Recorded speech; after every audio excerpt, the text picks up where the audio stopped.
game closer. 4 seconds on the shot clock. Noli Locsin, pumihit. Uy, may foul. The referee nasa harap ni Art de la Cruz. So kitang-kita siya from that angle. Medyo malayo kasi siya, tinagapan niya. Ayun, lumapit sa Ruke Doli.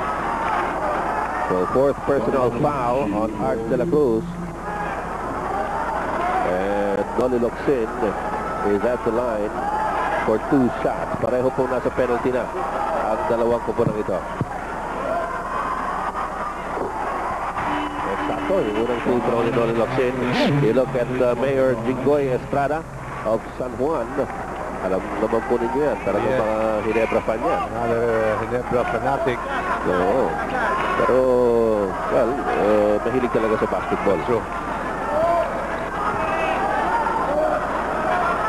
Locsin, pangalawa. Pasok din. So, back to a 5-point lead here for Ginebra San Miguel.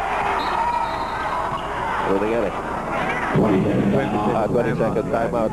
Tinawag mga kaibigan. So, 2 minutes and 10 seconds to go here in this ball game. A 5-point lead by Ginebra San Miguel. Alam mo, Mon, pinipilit ng Ginebra na makalayo several times. They were able to post double-digit leads. Pero Pero maski sa umpisa pa lang ng game, no? But bumabalik. Sobor din ng San Miguel, no? At bumabalik talaga sila, no? Despite the fact, of course, that Alan Kaidik is still in sick bay. Si Bong Alvarez medyo hindi gumagana tonight. Pero seeing the shots from the inside, no?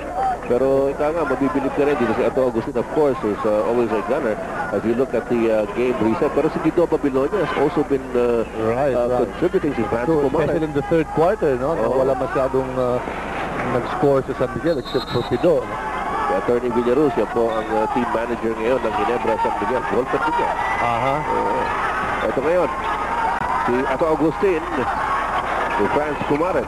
As we go to the last 2 minutes of the game, hatid sa inyo ng Tanduay Rum, the number 1 Marlo, but the foul is called. Yes, experienced move by Ato there. Trying to miss for that foul again and getting it. Pangabot po ng personal foul. And moving into Aquino.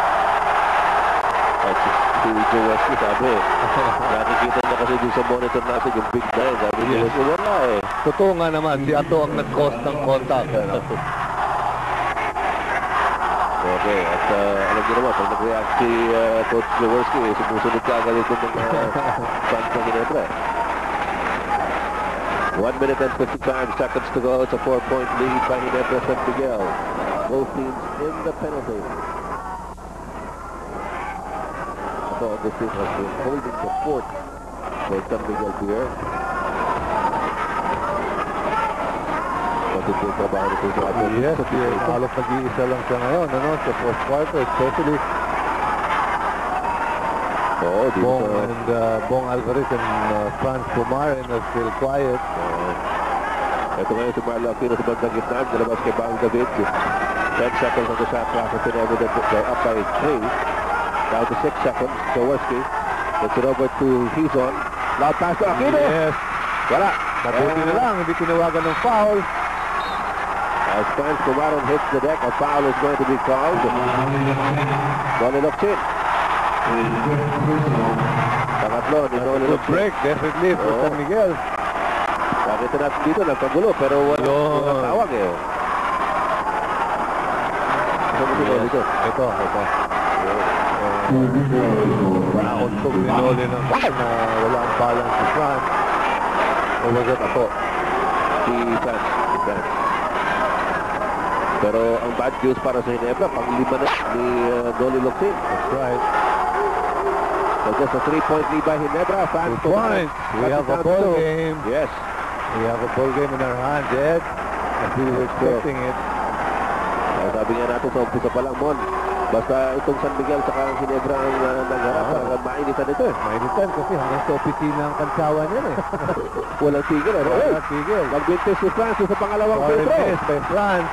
1 minute and 25 to go. 2-point lead by Ginebra. Vince Hizon looking at the clock. Malayo pa yan. Hizon pa rin. Nakahanap ng cutters. Looking for Aquino. Ito si Marlo. Matras labang kay Babilonia. Hey, pumasok yun. Pasok na basketball foul. Yes, yes. Matulis yung tira yun. Pero kalkulado ni Marlo Aquino. Ladies and gentlemen, we have a timeout. Balik po rito sa Cuneta Arsenal. We'd like to say good evening again. This is Ed Pixon together with Mon Fernandez. Yes, mayang gabi. Kanyang tanan din nasa Kabisayan. Kabisayan sa Mindanao. Okay hapon dito naman sa mga Tagaluzon. Oo. Mayang gabi po sa inyong lahat. Kumusta po kayo? Ato Agustin. Pinalpak. Yes, yan ang sinasabi nating depensa, interior defense ng Ginebra. It is holding. Yes. Malusutan mo man nila ato ang kanilang mga tao, dadaan pa rin sila sa igante sa ilalim, no? Ito, nilipat na nga niya ito oh. Pero ang haba talaga ng kamay ni Marlo Aquino. Nakakuha pa ng foul. At ang tinawagan ng foul ay si Bong Alvarez. At nasa linya po si James Season. 5 na ang kabante ng Ginebra San Miguel. 1 minute and 1 second to go.